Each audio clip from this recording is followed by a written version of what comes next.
Hey guys, good evening. तो इस छोटे से वीडियो में I'll be covering around 6-7 companies जिनको मैंने ट्रैक किया yesterday का जो सारे सब रिजल्ट्स आए। तो आज मैं सबका एक छोटा सा एक समरी करके मैं आपको फिर से देने वाला हूँ। तो एक एक करके कंपनीज लेते हैं लाइक ऑलवेज। तो पहले हम बात करते हैं क्रेडिट एक्सिस ग्रामीण की। सो क्रेडिट एक्सिस ग्रामीण क्या है? क्रेडिट एक्सिस ग्रामीण एक एनबीएफसी है। सो एज द वर्ड ग्रामीण इन क्रेडिट एक्सिस ग्रामीण सजेस्ट के लाइक ये एकदम रूरल विलेज लोगों को लोन्स देते हैं।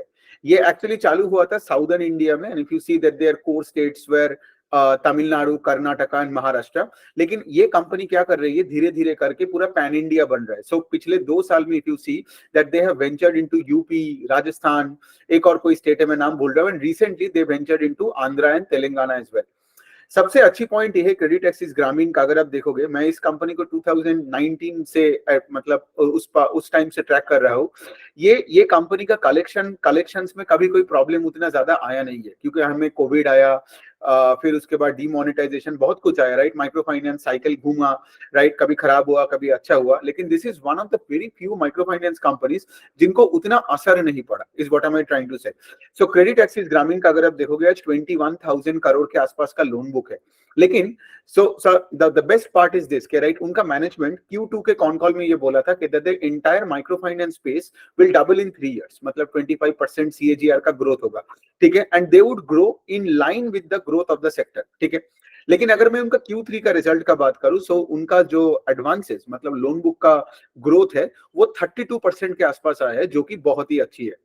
दूसरा, मैंने जो ये चीज बोला कि लाइक मुझे हमेशा ऐसे कंपनीज अच्छी लगती है जिनका लेट से एयूएम का growth is on the higher side, और उसके साथ साथ आरओई का नंबर भी हाई है। तो अगर आप क्रेडिट एक्सिस ग्रामीण का देखोगे, द आरओई नंबर इज 23.5%। तो ये एक्चुअली एक एग्रेसिव माइक्रो फाइनेंस लेंडर है जिसका कलेक्शन टीम बहुत ही स्ट्रॉन्ग है, इस तरीके से आप देख सकते हो, ठीक है।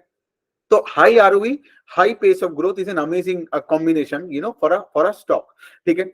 दूसरे साइड में अगर आप देखोगे, इनका एसेट क्वालिटी भी एकदम बहुत ही बढ़िया है। सो रिसेंटली इनको क्या हुआ, नाउ सिंस मैंने बताया कि इनका आज भी अगर आप देखोगे, इनका जो 3 कोर स्टेट्स है उसमें Tamil Nadu is one of the core states. Recently Tamil Nadu में फ्लड हुआ, उसके वजह से क्या हुआ, अगर आप देखोगे ये कंपनी ने भी अपना जो पोर्टफोलियो एट रिस्क है वो थोड़ा सा बढ़ गया है, ठीक है। मतलब एसेट क्वालिटी थोड़ा सा हैम्पर्ड हुआ है on quarter basis, but it is still well, like within the realms of what the company want the asset quality to be. अगर मैं GNPA का नंबर बोलूं तो उनका 0.9 के कुछ आसपास है, 0.9% के आसपास। मतलब अगर कुछ 100 रुपए का लोन देते हैं, सो लेस देन 1 रुपए का प्रिंसिपल में उनको लेट से 3 महीने का EMI नहीं आ रहा है। इस एंगल से आप देख सकते हो। तो क्रेडिट एक्सिस ग्रामीण का रिजल्ट बहुत ही अच्छे है, बिकॉज इतने बड़े बेस में to continue growing at 32% with high ROE. इनका आरओई का नंबर भी मोर देन 5% है, ठीक है। सो बेसिकली क्या है कि ये कंपनी स्केल अप कर रहा है एंड सब कुछ सही कर रहा है। एंड ऑफ कोर्स मैंने इसका तो चलो कल ही रिजल्ट देखा, और आज मैंने वो पीपीटी पढ़ के मैंने आपको बता रहा हूँ। आगे जाके ऑफ कोर्स जब मैं कॉन कॉल पढ़ूंगा या ट्रांसक्रिप्ट सुनूंगा या पढ़ूंगा, उसके बाद जाके मैं इंडिविजुअल कंपनीज का सारे का जो वर्कशॉप बनाता था वो मैं बनाते रहूंगा। तो अभी के लिए तो इतना ही रखते हैं, बिकॉज ये अपडेट्स है। जो अगला वाला कंपनी है वो है एसजी फिनसर्व। सो एसजी फिनसर्व का थोड़ा बहुत मॉडल समझा देते हैं फिर से, लाइक विद इन 30 सेकंड्स। ये बेसिकली क्या करते हैं, एमएसएमई लेंडर है, और सबको पता है कि लाइक एमएसएमई लेंडिंग में सबसे इंपॉर्टेंट होता है टाइमली पैसा देना, राइट। बिकॉज सोचिए ना, अगर एक एमएसएमई है जो लेट से फॉर एग्जांपल एक मेन कंपनी को लेट से कोई रॉ मटेरियल सप्लाई कर रही है, और उनका लेट से वर्किंग कैपिटल का प्रॉब्लम आ गया, तो ये एमएसएमई बैंक के पास जब तक जाएगा, और बैंक जब तक उसका मतलब कुंडली निकाल के उनको सब कुछ बोलेगा कि हाँ चलो ठीक है तुमको हम लोन दे सकते हैं, तब तक क्या पता वो एमएसएमई बंद ना हो जाए। तो बेसिकली ये सब एमएसएमई क्या करते हैं, सिंस बैंकिंग चैनल के पास जाते हैं तो इतना टाइम लग जाता है, तो ये लोग जाते हैं वो मनी लेंडर्स के पास जो इनको एक्सप्लॉइट करते हैं। तो एसजी फिनसर्व का काम यही है, they work with actually a lot of anchors. Anchor basically कौन है, तो एसजी फिनसर्व का ओनर्स कौन है, आज प्रोमोटर ग्रुप है एपीएल अपोलो, जो स्टील पाइप बनाने वाला कंपनी। तो एपीएल अपोलो का सोचिए कितने सारे एसएमई एंड एमएसएमई कंपनीज होगा जो उनको रॉ मटेरियल सप्लाई करता हो। एपीएल अपोलो का कितना डीलर्स एंड डिस्ट्रीब्यूटर्स होगा, कितने सारे ट्रक वाले होंगे, कितने सप्लाई चेन रिलेटेड लोग होंगे जो एपीएल अपोलो से लिंक्ड है। तो APL Apollo is an anchor, इस एंगल से सोचिए। और आज अगर एपीएल अपोलो बहुत एक अच्छा बिजनेस है, तो सबको ही पता है। तो अगर एपीएल अपोलो अच्छे से चलता रहा, तो एपीएल अपोलो को अगर आप एसएमई और एमएसएमई जो एपीएल अपोलो को सप्लायर्स है, डीलर्स है, डिस्ट्रीब्यूटर्स है, इनका, तो फिर इनको अगर आप मतलब लेंड करते हो तो ऑफ कोर्स क्या होगा, एपीएल अपोलो को भी माल और जल्दी से मिलेगा, है ना। तो बेसिकली क्या है, जो एंकर है वो भी बेटर रेट से ग्रो करेगा और जो आसपास के एसएमई है वो भी टिके रहेंगे और वो ऐसे मनी लेंडर्स के पास जाके वो ऐसे ऐसे एक्सप्लॉइटेड नहीं होगा। सो ऐसे कंपनीज को टारगेट कर देखोगे, वेदांता भी हो गया, आई गेस वेदांता भी क्लाइंट है, not client sorry, I mean the anchor. तो वेदांता के भी सारे जो SMEs and MSMEs and dealers and distributors है उनको भी लोन्स देते हैं, ठीक है। तो अच्छी बात ये है इस कंपनी का, तो ये सितंबर 2022 से चालू हुआ, एसडी फिनसर्व का बात कर रहा हूँ, और एसडी फिनसर्व का ग्रॉस एनपीए नंबर है 0%, ठीक है। और इनका एक नया एक रूल आया है जो इन्होंने अपने पीपीटी में लिखा, वो ये है कि स्टॉप सप्लाई अरेंजमेंट, ठीक है। इसका मतलब क्या, सोचिए कि एपीएल अपोलो ने सॉरी एसडी फिनसर्व ने एपीएल अपोलो का कोई एक डिस्ट्रीब्यूटर को लेट्स से फॉर एग्जांपल उसका इन्वेंटरी के लिए पैसा दिया है, ठीक है। अब से फॉर एग्जांपल अगर वो डिफॉल्ट करता है एपीएल अपोलो का वर्किंग कैपिटल के लिए जो कैपिटल पैसा मिला, अगर उसके बाद वो किस्ता नहीं भरते हैं, प्रिंसिपल वापस नहीं करते हैं, तो एसडी फिनसर्व जाके एपीएल अपोलो को बोलेगा कि देखो इस बंदे ने हमें अपना पैसा नहीं दिया। So they can actually now tell APL Apollo के लाइक आप इनको माल देना बंद कर दो गोइंग फॉरवर्ड, ठीक है। एंड ऑफ कोर्स अगर कोई डिस्ट्रीब्यूटर को अपना एपीएल अपोलो से माल नहीं मिल रहा है तो उसका तो पूरा धंधा ही चौपट, है ना। तो इसीलिए वो भी डिफॉल्ट नहीं करेगा। तो ये जो स्टॉप सप्लाई अरेंजमेंट किया है, this is a very good initiative by SD Finserv. दूसरा पॉइंट ये है कि ऑफ कोर्स सिंस सितंबर 2022 से चालू हुआ है, 15-16 महीने ही हुआ है बिजनेस का, तो वाई वाई कंपैरिजन का सेंस नहीं होता है। लेकिन अगर आप सीक्वेंशियल डेटा देखोगे, I mean quarter on quarter data देखोगे फॉर द लास्ट 3-4-5 क्वार्टर्स, आप देखोगे लोन बुक भी 15-16% से क्वार्टर ऑन क्वार्टर बढ़ रहा है। और इस बार जो मुझे अच्छा लगा कि क्यू पैट का growth is more than the loan book का growth. I think PAT grow 20-22% on a quarter on quarter basis. तो अगर आपका पैट का ग्रोथ लोन बुक का ग्रोथ से ज्यादा है, मतलब आपका बेसिकली फिक्स कॉस्ट पे कंट्रोल अच्छा है, ठीक है। तो ये बनता है एसडी फिनसर्व। इनका आरओई का नंबर थोड़ा कम है, but of course with scale आपका आरओई का नंबर तो बढ़ना ही चाहिए। अभी इनका आरओई का नंबर 9-10-11% के आसपास होगा। अच्छा, अब हम थोड़ा बात करते हैं तीसरा कंपनी के बारे में, वो है कि इंडसइंड बैंक। अब इंडसइंड बैंक एक बड़ा बैंक है, ठीक है। इंडसइंड बैंक में you won't get any kind of magic, और वो पेस ऑफ ग्रोथ आपको नहीं दिखने को मिलेगा, ठीक है, जो से फॉर एग्जांपल आज आपको एक छोटे माइक्रो फाइनेंस या एनबीएफसी में मिल सकता है। लेकिन इंडसइंड बैंक का अच्छी बात यह है कि ये अपना लोन बुक को 20% से ग्रो किया, जबकि इनका लोन बुक का साइज अगर आप देखोगे I think it's 3.5-4 lakh crore के आसपास होगा, but they were able to grow this at 20%, right. मतलब सिस्टम क्रेडिट ग्रोथ से तो ज्यादा ही है। दूसरा पॉइंट ये है कि इनका जो मैनेजमेंट का गाइडेंस होता है कि लाइक इन्होंने गाइड किया कि लाइक अगले 2-3 साल के लिए the loan book will grow between 18 and 23%। तो इनका जो 20% का ग्रोथ है वो गाइडेंस के अनुसार ही हुआ। And I am talking about Q3 का रिजल्ट के बारे में, सब कंपनीज के Q3 का ही बात कर रहे हैं हम। दूसरा पॉइंट ये है कि अगर आप ये देखोगे इनका, अगर आप बुक देखोगे, ठीक है, तो 26% of the book of the entire book of IndusInd bank वो आपका व्हीकल लोन्स में है, ठीक है। 2 wheeler, 3 wheeler, 4 wheeler, commercial vehicle, इन सब में वो लोन्स देते हैं। ये बुक उस रेट से नहीं ग्रो किया, सिर्फ 8% वाई। इसका एक और इंडिकेशन हो सकता है कि अगर मैं देखता हूं कि से व्हीकल फाइनेंसिंग में जो लोग मार्केट लीडर्स हैं इन टर्म्स ऑफ मतलब लेंडर्स, ठीक है, अगर वो अपना व्हीकल फाइनेंस के बुक को बढ़ा नहीं रहे तो ऑटो सेक्टर में भी थोड़ा बहुत इश्यूज आ सकता है, ठीक है। अब ऑफ कोर्स आगे जाके हमें वो श्रीराम ट्रांसपोर्ट और वो सब कुछ देखना पड़ेगा, then only we can like connect the dots and say like हो क्या रहा है। लेकिन 8% का growth on a Y basis, ठीक है, it's not a good figure, specially coming from IndusInd bank जिसका quarter of the entire book is in vehicle finance. दूसरा साइड में अगर आप देखोगे इनका जो कॉर्पोरेट बुक है which is 45% of the loan book, ये कुछ 15-16% से ग्रो किया। लेकिन द मेन सेगमेंट जो आज इंडसइंड बैंक फोकस कर रहा है वो है कि अपना ये जो business banking, credit card, personal loan, education loan, ये वाले पर्टिकुलर सेगमेंट में हाई यील्डिंग रिटेल सेगमेंट पे ज्यादा फोकस कर रहा है। तो ये बनता है इंडसइंड बैंक। इनका आरओई का नंबर भी इंचिंग अप स्लाइटली, अभी कुछ 15-15.5% के आसपास है। Don't expect the ROE number for a bank to be north of 20%, वो होता नहीं है, बिकॉज इनका सीआरआर, एसएलआर का बहुत सारे रिक्वायरमेंट्स होते हैं। 20% के ऊपर का आरओई चाहिए तो आपको एनबीएफसी का स्पेस में जाना पड़ेगा, हाई ग्रोथ हाई आरओई उस एंगल से। यहाँ पे आपको से फॉर एग्जांपल 20% का अगर लोन बुक का ग्रोथ मिल गया और आरओई 15-16% है तो you have a good bank in your hand, अगर उस तरीके से भी आप देख सकते हो। और इनका एनपीए नंबर्स भी बहुत ही बढ़िया है, मतलब अगर ग्रॉस एनपीए का number is 1.9% and like that has improved on quarter and YOY levels पे। ओके, अब हम दूसरे कंपनी का बात करते हैं। जो फोर्थ वाला कंपनी है वो है हाई ग्रोथ का कंपनी, वो है पूनावाला फिनकॉर्प। ठीक है, सो बेसिकली पूनावाला का मेन बिजनेस मॉडल क्या है? अनसिक्योर्ड एमएसएमई और से for example short term consumer loans, personal loans देने वाला कंपनी है। अगर मुझे एक लाइन में बोलना पड़ा तो पूनावाला का यही बिजनेस मॉडल है। वो अपना नया एक ऐप भी लॉन्च कर रहा है और आगे जाके अपना वो ईएमआई कार्ड भी लॉन्च करेगा, just like Bajaj finance did in the past.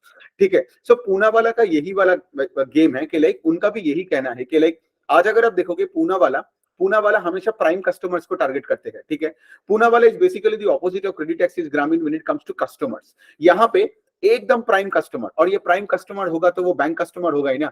तो पूनावाला क्या करते हैं? बैंक कस्टमर्स को टारगेट करते हैं, उनका जीएसटी देखते हैं, उनका बैंक डिटेल्स देखते हैं और उनको बैंक से पोच करते हैं। अब आप मुझे बोलोगे कि लाइक यार बैंक का कस्टमर को पोच करे तो बैंक क्या कर रहा है? यहाँ पे बात वही पे आता है कि सोचो अगर कोई कस्टमर को लेट्स से कोई क्रेडिट चाहिए हो। ठीक है, लेट्स से आज अगर आप देखोगे पूनावाला का बहुत ऐसे क्लाइंट्स डॉक्टर्स, इंजीनियर्स होगा। ठीक है, तो अगर उनको लेट्स से फॉर एग्जांपल अपने धंधे में कुछ कुछ कैश चाहिए जल्दी वर्किंग कैपिटल के लिए, तो बैंक से उनको मिलता नहीं है, तब वो पूनावाला के पास जाता है। ठीक है, बिकॉज देखोगे अगर 3-5 करोड़ का टर्नओवर वाला बिजनेसमैन, ठीक है, अपना खुद का बिजनेस चला रहे, वो प्रोमोटर है, सिंगल प्रोमोटर है, उसको पैसे की जरूरत हो और उसका लेट से जीएसटी है, तो बाय द वे पूनावाला हमेशा मतलब न्यू टू क्रेडिट कस्टमर्स को उतना लोन्स देते नहीं है। इनका क्रेडिट हिस्ट्री भी होनी चाहिए और ये प्राइम कस्टमर्स होनी चाहिए। तो बजाज फाइनेंस के साथ इनका बहुत सारे लिंक्स इसीलिए किए जाते हैं because the customer base of both Bajaj Finance, मतलब जो टारगेट करते हैं Bajaj Finance and Poonawalla, they are very similar. इसीलिए आप देख रहे हो कि बजाज फाइनेंस हमेशा अमीरों को लोन दिया है और इसीलिए अनसिक्योर्ड लोन्स दे पाया, and with a great collection team they were able to make such a great ROE। और हमेशा बजाज फाइनेंस का तो बुक आज भी तो बजाज फाइनेंस 35% से ग्रो कर रहा है on such a big base. तो पूनावाला का अगर मैं बात करूं, इनका AUM मतलब लोन बुक का ग्रोथ आई थिंक कुछ 58% YOY हुआ है, which is fantastic, right? And management का गाइडेंस वही है कि like we will continue growing between 35 and 40%। अगले 1-2 साल के लिए भी उनका आई गेस यही गाइडेंस बरकरार है। ओके, और ये छोड़ के, हाँ ये छोड़ के एक और चीज है कि अगर आप देखोगे इनका पैट भी 76% से ग्रो किया, ईपीएस भी 50% से ग्रो किया। मतलब अगर आपका अर्निंग्स पर शेयर ग्रो कर रहा है at par with PAT, that means के लाइक कंपनी, ऑफ कोर्स एक तो बात है कि लाइक कंपनी ने एक्स्ट्रा कोई शेयर इशू नहीं किया, राइट। दूसरा पॉइंट ये है कि अगर ईपीएस का ग्रोथ नहीं है मतलब शेयर होल्डर को एक्स्ट्रा कुछ मिलता नहीं है। बहुत कंपनीज का मैंने देखा है, जैसे फॉर एग्जांपल जेटीएल इंडस्ट्रीज का, उनका PAT grew 50% but EPS grew only 13% YOY because इन्होंने शेयर्स इशू किया इन द लास्ट 10-12 मंथ्स में। ठीक है, सो बेसिकली क्या होता है, अगर आपका ईपीएस पैड के ग्रोथ के नीचे लेवल पे जाता है तो स्टॉक में थोड़ा बहुत प्रेशर बनती है। ठीक है, बट हैविंग सेड दैट ये बहुत ही एक मतलब ये कोई रेड फ्लैग नहीं है, ये कोई ऐसा नहीं कि लाइक ये नहीं हुआ तो द कंपनी इज बैड और समथिंग, नो। मुझे अल्टीमेटली चाहिए कि एयूएम का ग्रोथ, एंड दूसरा बात क्या है, if it's a financial asset quality अच्छी होनी चाहिए। तो अगर मैं पूनावाला का बात करूं तो उनका gross NPA number is only 1.3% और ये उनका हिस्ट्री में, मतलब अगर आप पूनावाला का पिछले 8-10 क्वार्टर का GNPA का नंबर देखोगे तो that number has been improving on even on a sequential basis for the last 8-10 quarters. ठीक है, सो मतलब कंप्लेन करने की कोई कुछ है ही नहीं। अब ऑफ कोर्स इन सबका तो मैं कॉन कॉल्स पढ़ूंगा ही यार, इससे और भी ढेर सारे इनसाइट्स मिलेगा तो फिर मैं इंडिविजुअल वर्कशॉप्स बना के दूंगा फॉर एवरी कंपनी। अभी तो चलो एक सिर्फ एक अपडेट है आपको देना है। अच्छा, फिर उसके बाद चलो दो ऐसे कंपनी के बारे में बात करते हैं जिनका कोई ग्रोथ है ही नहीं। एक हो गया आपका रिलायंस इंडस्ट्रीज, 3-3.5% का टॉप लाइन का ग्रोथ है। अब अगर किसी शेयर में ग्रोथ नहीं है ना तो उसका स्टॉक भी ऊपर नहीं जाता है, सिंपल सी पॉइंट है। हिंदुस्तान यूनिलीवर का सेल्स एकदम फ्लैट, वॉल्यूम्स आई गेस 1-2% ऊपर नीचे हुआ है, बट ये भी कोई बात करने की है ही नहीं, राइट। जैसे मैं उस दिन बता रहा था विप्रो का गाइडेंस इज -1.5% का ग्रोथ मतलब क्या बात करें फिर उसके बाद अंदर घुस के विप्रो में और टाइम वेस्ट करूं मैं खुद का और आपका, राइट। तो ये हो गया रिलायंस, बिकॉज ये मैं कंसोलिडेटेड सारे सेल्स का नंबर का बात कर रहा हूँ। ठीक है, अब जाके देखिए, अब बहुत लोग बवाल करते हैं कि लाइक जियो ये कर रहा है वो कर रहा है, लेकिन अल्टीमेटली तो जियो रिलायंस से निकला नहीं ना। ठीक है, आज भी तो जियो रिलायंस का ही पार्ट है। All that I am trying to say इसके लाइक आज जब आप रिलायंस का शेयर खरीद रहे हो तो आपको कंसोलिडेटेड वे में देखना पड़ेगा जहां पे ग्रोथ है नहीं। ठीक है, तो ये बनती है बात। लास्ट हम बात करेंगे एक आइसक्रीम के कंपनी के बारे में। आप देखोगे हैट्सुन एग्रो करके है वो, अगर आप साउथ इंडिया से हो तो आपने पक्का अरुण आइसक्रीम तो खाया होगा। उनका एक और ब्रांड है आईबैको करके, वो दूध वगैरह भी कुछ बेचते हैं। उनका भी रिजल्ट उतना कुछ खास नहीं आया, मतलब उनका सेल्स का ग्रोथ कुछ 10-11% के आसपास हुआ है। ऑफ कोर्स लाइक अगर आप देखोगे कि मतलब कंपनी अच्छी है हैट्सुन एग्रो, मतलब बहुत ही स्टेबल मैनेजमेंट, स्टेबल कंपनी है, बैलेंस शीट अच्छी है। But again having said that 10-11% का ग्रोथ दे रहा है, मतलब मुझे उतना अच्छा नहीं लगा, बिकॉज एक बात देखिए ना, इस बार का जो Q3 था इसमें सारे फेस्टिवल्स था, राइट? और फेस्टिवल्स में लोग आइसक्रीम ज्यादा खाते हैं, दूध ज्यादा खाते हैं, खाते पीते हैं, फिर ऐसे बर्फी खाते हैं, घी का प्रोडक्ट, बटर का प्रोडक्ट। तो अगर मैं देख रहा हूँ कि पिछले Q3 से इस Q3 में फेस्टिवल ज्यादा था, राइट? तो अगर से फॉर एग्जांपल आप कोई डेयरी कंपनी हो, जैसे फॉर एग्जांपल और भी डेयरी कंपनी जब मैं ट्रैक करूंगा तो मैं आपको बताऊंगा, डोदला डेयरी एंड ऑल, उनका जब रिजल्ट आएगा, पॉइंट ये है कि लाइक मतलब दिवाली के टाइम तो लोग ज्यादा मिठाई खाते हैं, है ना, ज्यादा मिठाई डिस्ट्रीब्यूट करते हैं, और इस बार तो सारे फेस्टिवल्स Q3 में आ गए, वो दिवाली हो या क्रिसमस हो, लेकिन फिर भी 11% का growth, I mean I don't like it. And again having said that, this kind of growth rate is something which is below the nominal GDP growth of the nation, right, which is 12-13% के आसपास। तो यही बनता है बात। अगर मैं सब कुछ बताऊं तो मेरे लिए सबसे दो बढ़िया रिजल्ट है क्रेडिट एक्सिस ग्रामीण का और पूना वाला का, बिकॉज इन सब का pace of loan book growth, asset quality, फिर इनका स्केलिंग ऑफ डिस्ट्रीब्यूशन, ये सब कुछ सही जा रहा है। ऑफ कोर्स उसके बाद अगर मैं बोलूं तो इंडसइंड बैंक आता है। ऑफ कोर्स इंडसइंड बैंक बहुत ही स्टेबल रिजल्ट किया। अगर उनका व्हीकल फाइनेंस का डिवीजन चलता तो शायद 24-23% के ऊपर भी लोन बुक का ग्रोथ होता, ठीक है। By the way IndusInd bank का एक और पॉइंट मैं बोलना भूल गया कि लाइक अनलाइक एचडीएफसी बैंक, जिन्होंने एचडीएफसी का पूरा होम लोन का बुक ही ऐड करके अपना बुक को एकदम मतलब बैलेंस शीट को 30-35 लाख करोड़ का कर दिया, IndusInd Bank is organically trying to grow the home loan का बुक, ठीक है। और मैनेजमेंट ये बोलता है कि लाइक अगले 3-4 साल में ये बुक थोड़ा बहुत मतलब एक रूप में आएगा, मतलब बोलने के नतीजे में आएंगे, तो 2-3 साल वेट करना पड़ेगा। So they are not trying to like acquire a housing finance company and like just drastically increase the the size of the entire loan book like HDFC bank. कुछ अच्छा बुरा नहीं है इसका, मेरे सिर्फ इंफॉर्मेशन है, मुझे आपको देना था, ठीक है। यही हो गया। एसडी फिनसर्व के बारे में आप हमेशा देखना, बिकॉज ये बहुत ही एक छोटी कंपनी है और बहुत ही मतलब अगर आप इसका आज भी लोन बुक देखोगे तो 18,000 sorry not 18,000, 1800 1800 crore, not 18,000 sorry 1800 crore का लोन बुक है, तो बहुत ही छोटू सा है, ठीक है। कुछ 25-26 एंकर्स के साथ काम करते हैं, तो बहुत ही बड़ा स्कोप है। और इनका ये एक बहुत ही अनोखा बिजनेस मॉडल कि इनका ग्रॉस एनपीए का नंबर 0% है, जो मुझे और कहीं पे दिखता नहीं है। एनी विच वे, ये रहा आज का अपडेट। कल फिर से मैं, कल तो आईसीआईसीआई, कोटक, आईडीएफसी, इन सबका रिजल्ट आया, तो कल सुबह उठ के मैं सबका वही जस्ट लाइक ऑलवेज मैं एक पोस्ट करूंगा हर कंपनी का इंडिविजुअल रिजल्ट्स को लेके, एंड देन ऑफ कोर्स शाम को मैं उस सबका एक समराइज करके आपको फिर से एक वीडियो बना के दे दूंगा। ओके, आपका कोई सवाल हुआ तो as always you know what to do. चलो बाय।